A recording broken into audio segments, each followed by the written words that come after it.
Cet été, Et Patati et Patata revient à l'antenne du 1410 AM, le seul endroit de la programmation de la radio où il est possible d'écouter ou de réécouter une entrevue diffusée plus ou moins récemment, Et Patati et Patata, animé par Mémine Alexandre Jacquet tous les dimanches de 10h à midi. Cette tranche de l'horaire de CEPAM a la vertu de rassembler ce qui ne se ressemble pas forcément et vous permet de vivre un moment de radio magique.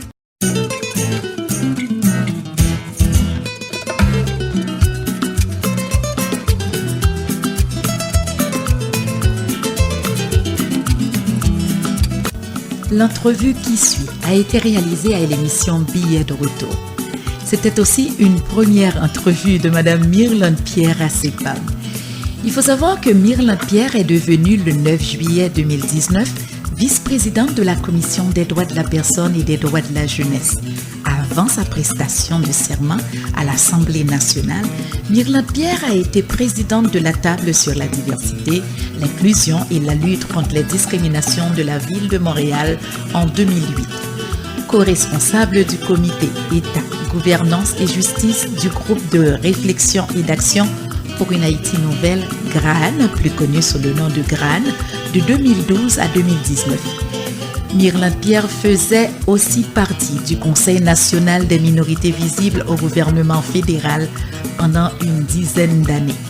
Chercheur de renom en sociologie, spécialiste en immigration, minorités racisées, racisme, discrimination, elle réalise des travaux liés à l'immigration, la citoyenneté et aux questions de discrimination systémique, plus particulièrement à l'intégration socio-économique des minorités racisées et des communautés noires. Au fait, d'aucuns disent que c'est grâce aux résultats de ces travaux que le Premier ministre François Legault l'a découverte et a proposé sa candidature pour occuper le poste de vice-président de la Commission des droits de la personne et des droits de la jeunesse. Jean-Ernest Pierre a profité de cette entrevue sur les logements à Montréal pour avoir un peu plus de détails. Bonjour. Bonjour. Vous allez bien? Ça va très bien. Et puis, je vais prendre le temps de vous féliciter pour cette belle nomination. Merci beaucoup. Merci infiniment. Et vous commencez en Lyon avec la commission, avec un rapport. Vous trouvez, en Lyon. Ben oui, avec un rapport vraiment accablant pour la ville de Montréal, mais pour la société québécoise tout entière, à savoir que l'accès au logement en général est discriminatoire et ceux qui ont le plus de difficultés, c'est les personnes racisées, les autochtones, les noirs et autres. Oui, les personnes aussi, les nouveaux arrivants, donc les personnes nouvellement arrivées sur le territoire montréalais.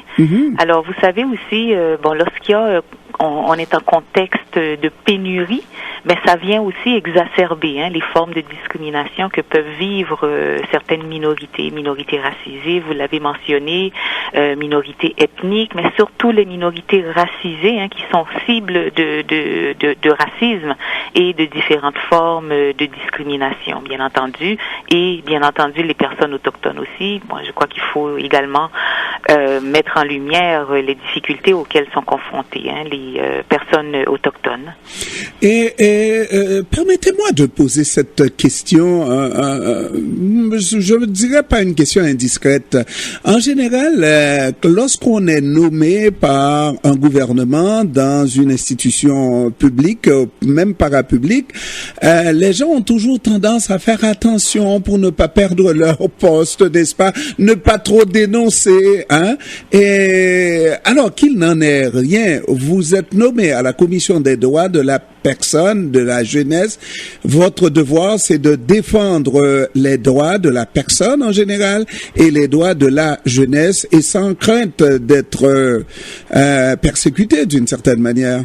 Écoutez, moi, je vous dirais, dans un premier temps, ce qu'il faut comprendre, c'est que autant le président de la commission, les deux vice-présidentes qui sont nommées, nous avons été nommés presque en même temps, nous sommes nommés par l'Assemblée nationale. Ouais.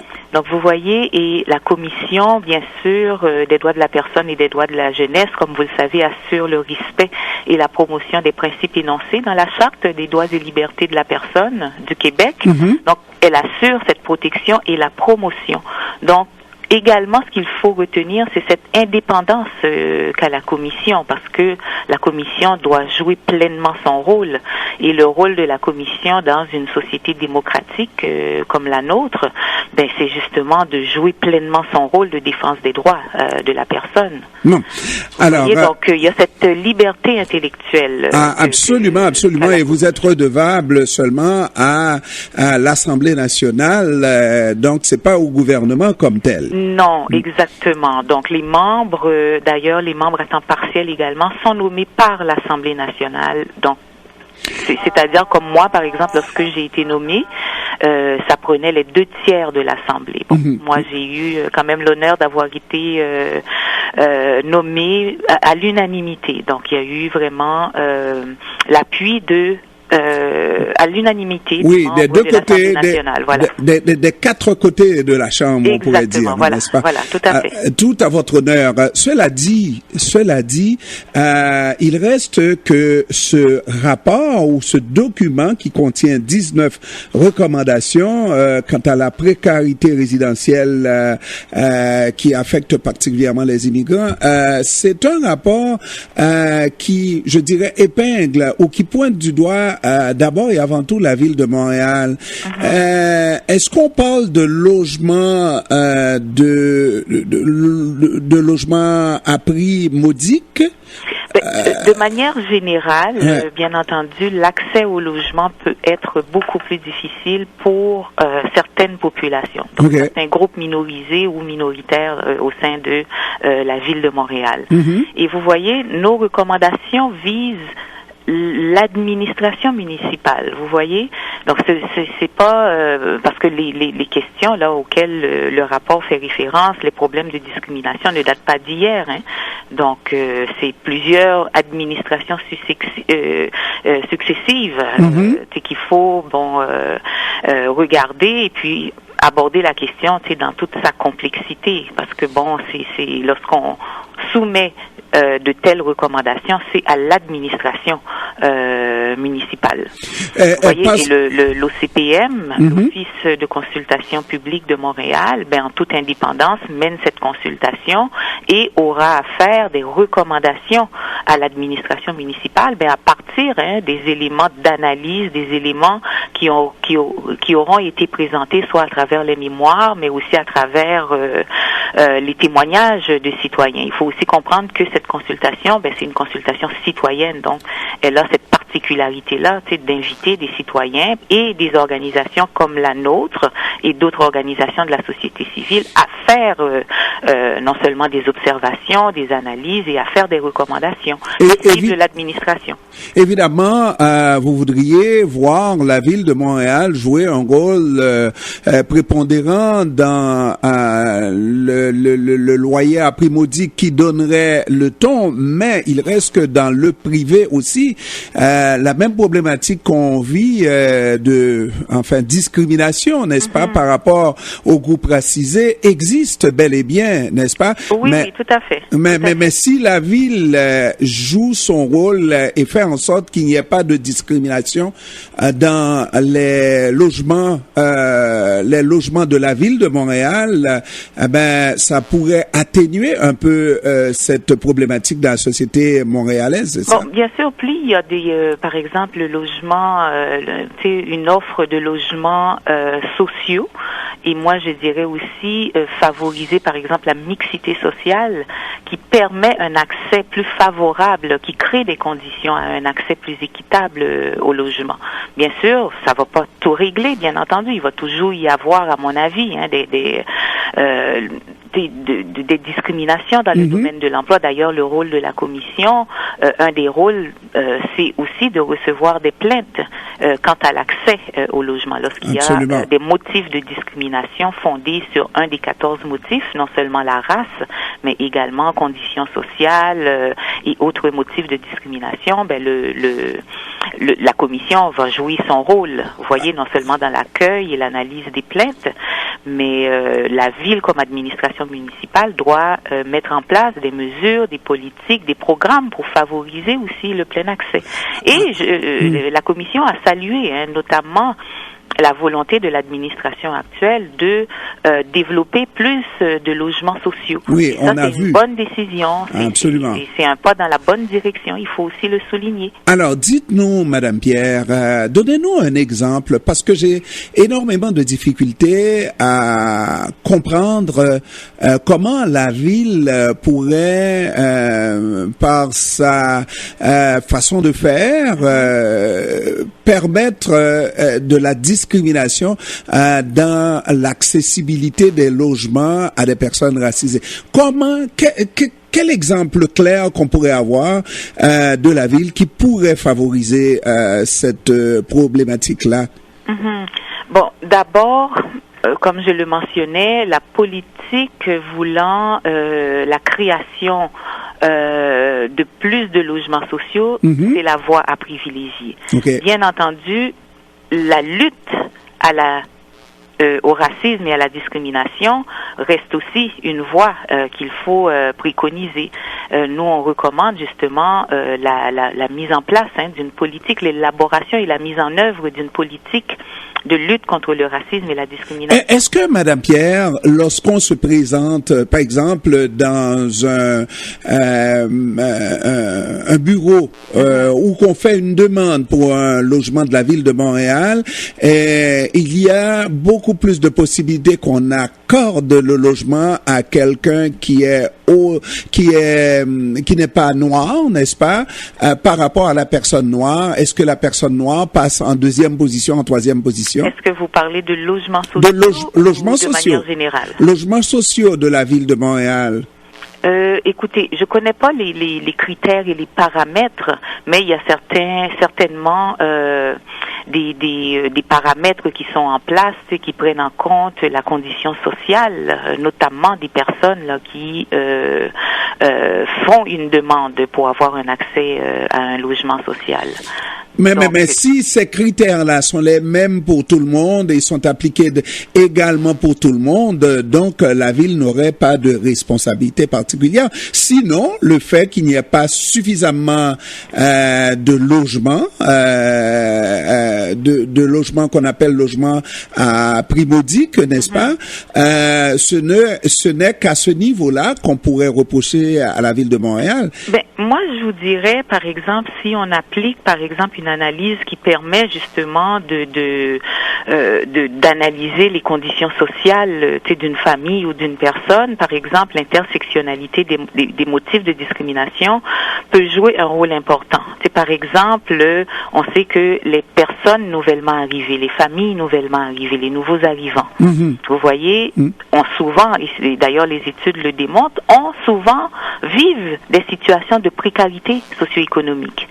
Également, certains groupes de personnes racisées également, par l'impact des différentes formes de discrimination vécues, placent ces personnes-là de manière plus récurrente que d'autres groupes dans des conditions socio-économiques aussi qui sont défavorables.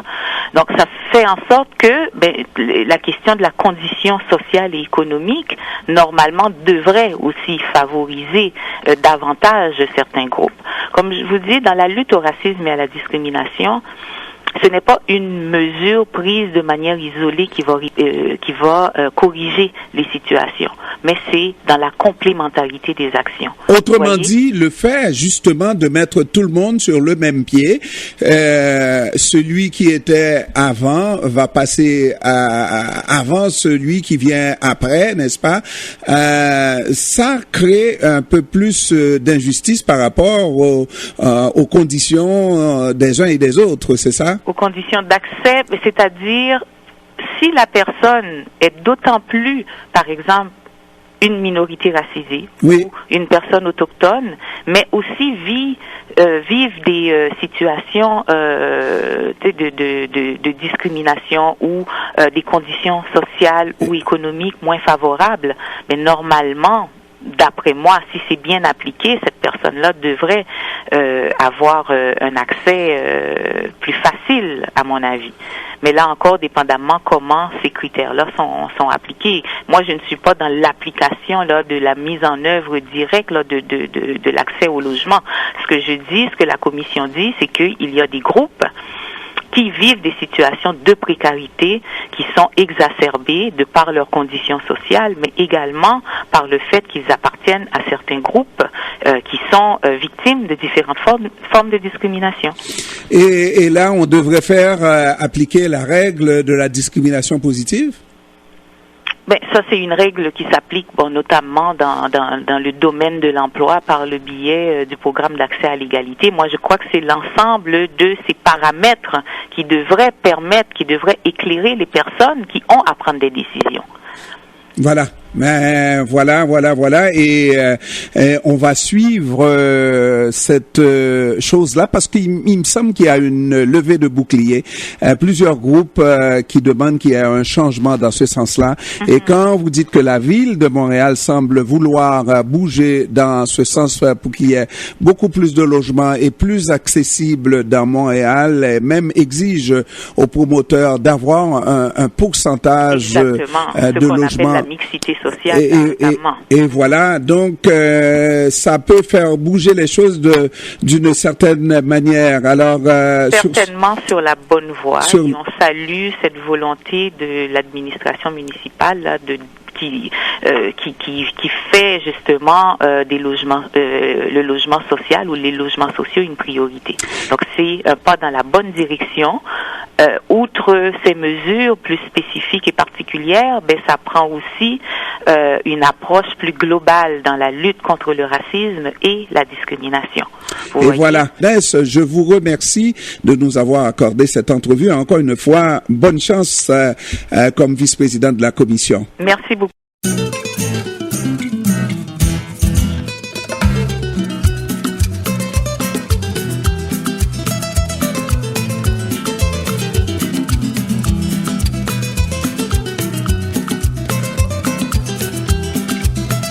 La prochaine entrevue a été réalisée à l'émission Les Dimanches d'Asma.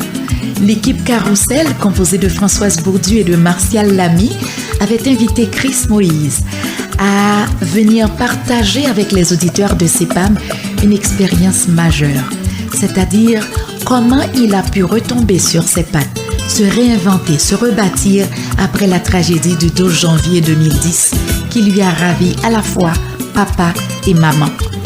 10 ans plus tard, il n'est pas amer envers la vie. On trouve plutôt un jeune homme plein de gratitude. Écoutez-le au micro de Françoise Bourdu. Bonjour tout le monde, moi c'est Chris Moïse Léon pour être précis. Voilà, et qui est accompagné donc de sa conjointe. Oui, salut tout le monde, maman c'est Nenji Darléa. Le fait de dire Chris Moïse, tu es qui? J'habite à Ottawa, je travaille pour une compagnie d'assurance. Et je suis haïtien de naissance, mais je suis résident au Canada. Donc moi j'ai 26 ans. Cette année, je viens d'avoir l'année dernière en novembre, parce que je suis né le 24 novembre 1993. Ok. Et puis, tu nous as parlé d'un parcours où tu es maintenant donc sur Ottawa. Ton arrivée à Ottawa, c'était quoi? Pourquoi? Donc mon arrivée à Ottawa, c'était en 2014, suite au séisme, puisque moi j'ai perdu mes parents, comme je l'ai témoigné récemment dans l'article de Radio-Canada. Donc suite à cela, ma tante, qui habite à Ottawa, que je salue, c'est Christiane Michel. Oui, il faut bien la saluer. Bien sûr. Et on est content. Oui, c'est une infirmière de l'hôpital général d'Ottawa qui m'a proposé, de m'a dit Chris Moïse, puisque tes parents ne sont plus là. Si j'avais mes enfants aussi dans cette situation, ta mère aurait fait la même chose. Donc si tu veux, je peux te parrainer.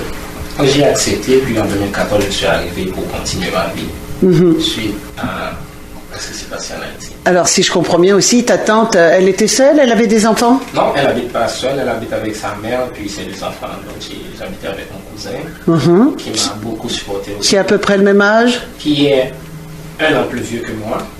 Donc, c'est très proche. Oui, bien sûr. Donc, au début, c'était pas vraiment facile, mais on s'est habitué, on a vécu comme des frères, puis c'était vraiment un gros support pour moi. C'est-à-dire que quand tu parles comme des frères, c'est-à-dire que, entendant bien, toi, Chris Moïse, tu es issu enfant unique. Bien sûr. Et puis donc ton cousin, issu pareil, enfant unique. Non, lui, il n'est pas enfant unique, puisqu'il a une sœur, qui est plus grande. Qui a quel âge? Elle a 4 ans 4 ans plus vieille que D'accord. Bien sûr, je pense qu'elle vient d'avoir 30 ans. Donc ça veut dire que lorsque tu es arrivé à Ottawa, ça a été, on va pas dire un chamboulement, c'est pas ça, puisque la famille haïtienne est tricotée serrée, comme on dit toujours. Même loin, le tricot dure et la pelote de laine s'allonge.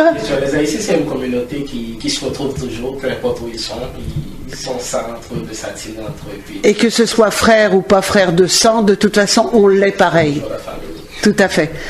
Donc, Ottawa, ton petit bagage, Ottawa, t'arrives là, tu débarques. Donc, je suis arrivé à Ottawa en janvier 2014. Suite à cela, donc c'était en plein hiver, c'était pour moi aussi de m'adapter parce que je suis quelqu'un de frileux, j'aime pas vraiment le froid. Donc, arrivé à Ottawa en 2014, donc c'était vraiment un changement. Puis, c'était comme aussi d'autres défis pour moi. Donc, il fallait m'adapter, il fallait que je rentre à l'école rapidement parce que je voulais venir ici et continuer mes études puisque j'avais laissé l'université en Haïti pour venir. Donc, c'était ça, faire les démarches, trouver du travail en même temps qui peut subvenir parce que c'est vrai que l'attente à faire rentrer, mais l'attente ne peut pas non plus supporter de A à Z à tous les besoins. Il faut se lancer aussi soi-même. Donc, c'était ça, s'intégrer dans la communauté. Je lui fais une petite pause, là, je lui montre mon doigt, là. Vous ne le voyez pas, mais c'est là que, justement, encore une fois, on se rend compte que cette jeunesse, qui certaines fois est dénigrée, qu'on le veuille ou non, vous avez un exemple et un modèle, et il y en a sûrement d'autres, ailleurs, mais là, vous avez un exemple, un modèle de quelqu'un qui s'est retroussé les manches, comme on dit, qui a voulu, reprendre ses études, 2, subvenir un petit peu à ses besoins de la famille pour donner un coup de main, donc travailler, donc trouver de la petite job, etc. Donc c'est pour ça que je me dis toujours, et je lui tire mon chapeau et ma révérence, parce que je me dis toujours que lorsque l'on veut, on peut. Il y a toujours cette possibilité-là. Excuse-moi de t'avoir interrompu, poursuis. Bien sûr. Donc comme vous l'avez dit, enchaîner quand on veut, on peut. Donc quand je suis venu, je me suis dit j'avais un choix. C'était soit que je restais sur mon sort à pleurer, et que je continuais à être une victime du tremblement de terre ou que je me retroussais les manches puis j'avançais parce que j'étais quand même jeune, j'avais 20 ans. Puis quand je suis rentré, il fallait gagner à l'école, il fallait travailler, donc il fallait au moins continuer parce que mon père, lui, c'était pas quelqu'un qui a fait beaucoup d'études dans sa vie. Il a toujours souhaité que moi je fasse des études, que je continue. Donc pour moi, le fait qu'il soit mort, ça ne devait pas arrêter son rêve.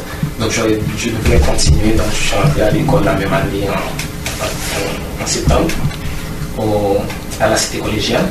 Donc j'ai fait 3 années, donc j'étais un diplôme en administration des affaires marketing. Puis après je suis passé à l'université d'Ottawa pour quelques années. Ensuite je suis devenu un agent à l'assurance. Et là maintenant, il paye ses impôts. Il contribue au développement. Et puis le final, parce que moi j'aimerais qu'il nous fasse un petit final là justement sur ce petit point-là, c'est que donc il a fini ses études, il a un boulot, il gagne sa vie, et par-dessus le marché, vas-y, donne-nous le final. Et à par-dessus le marché, j'attends un enfant maintenant. Je suis papa. C'est toi qui attends un enfant?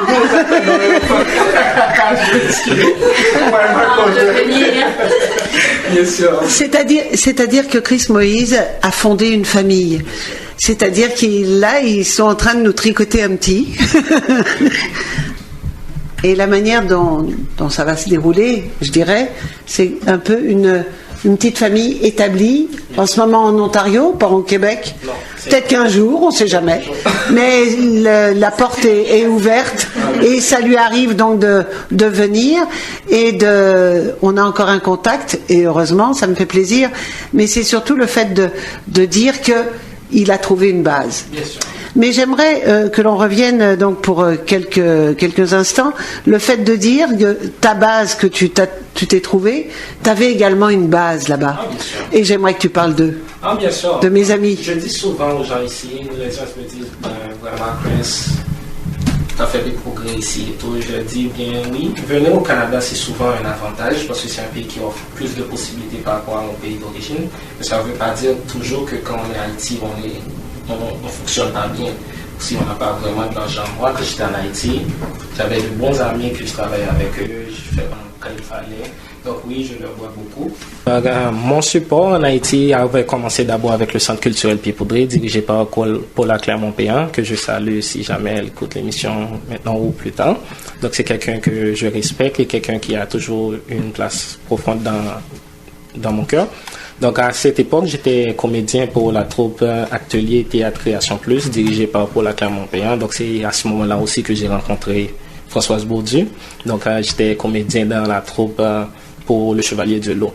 Donc suite à cela, le centre ils m'ont apporté le support psychologique qu'il fallait. Ils m'ont apporté le support financier. Mes amis Orlando, Henri et Mozo, Wedley, Limosa et Istalov, Rocklor, donc toute la clique de Rocklor qui, à cette période, Rocklor, c'est un mot généralement en Haïti qui est péjoratif, mais on l'avait pris et transformé. C'était pour nous la traduction créole des anticonformistes. Donc on voulait changer certaines mentalités haïtiennes à l'époque et certaines autres pratiques, faire la promotion de la langue avec un mot qui est un peu péjoratif, mais qui sonnait beau. Donc c'était eux. Donc ces jeunes-là, aujourd'hui, ils sont un peu partout en Haïti en train de continuer à travailler. Certains sont partis à étudier en France. Oman, il vient de finir sa maîtrise à la Sorbonne, que je félicite d'abord pour et on a encore Benji en France. Bien sûr, Benji finit bientôt aussi. Et puis il y en a un qui est parti en Roumanie aussi. Oui, ils sont un peu partout, comme je l'ai dit. Donc oui, il y a certains encore qui sont un peu partout de la radio en Haïti. Istalov est à la radio. Istalov aussi fait du théâtre. Il a fini ses études à l'École nationale des arts. Donc c'est vraiment un groupe de jeunes qui ont vécu. Nous avons vécu ensemble, mais on avait des rêves. Mais après, on n'a pas pu s'arrêter sur ces rêves parce que faut pas se faire toujours des victimes. Parce que je dis souvent, un tremblement de terre, c'est pas ça le vrai problème, c'est pas ça ce qui nous a rendu victimes, c'est pas un tremblement de terre, ça se passe partout dans le monde. C'est vraiment le tremblement de terre et les structures qui étaient en place, et le pays dans lequel nous vivons, et les dirigeants qui nous dirigent, qui ne prennent pas leurs responsabilités face au peuple certaines fois. Donc c'est sur cette même lancée que nous nous sommes dit, non, nous n'étions pas des victimes de la société, il fallait pas se comporter en cela, il fallait se retoucher vraiment, peu importe ce qui se passait. J'ai perdu ma famille. J'ai des amis qui ont perdu. Lazare Joël, que tu connais très bien aussi, lui a perdu sa mère. C'est quelqu'un qui a un grand courage. Il vient de finir aussi ses études en droit. Lui, c'est pas comme moi. Moi, j'ai perdu mes parents. Je les ai pas parlé. Lui, il a parlé pendant une semaine avec sa mère, sous les débris, mais on pouvait pas la sortir. Ça, c'était plus dur pour lui. Donc, c'est quelqu'un avec un grand courage. C'est des amis comme ça que j'avais aux alentours de moi. Donc, des fois, avec des gens, un gros mental, même si toi, ton mental n'est pas toujours fort, ça se renforce. Puisqu'on est ensemble, on est un groupe, on a des rêves, puis tout le monde est sur leur lancée maintenant, comme je vous dis. Et donc je reviens là-dessus, c'est-à-dire que là, Chris est en train de construire, de bâtir, de se rebâtir une famille. Il est en train de tricoter serré avec Mehdi. Et puis peut-être que d'ici quelques temps, on reparlera justement de cette aventure et de ce soutien et de la démarche qu'il a eue. Chris, on te remercie. Merci beaucoup. On remercie Nenji qui a supporté gentiment.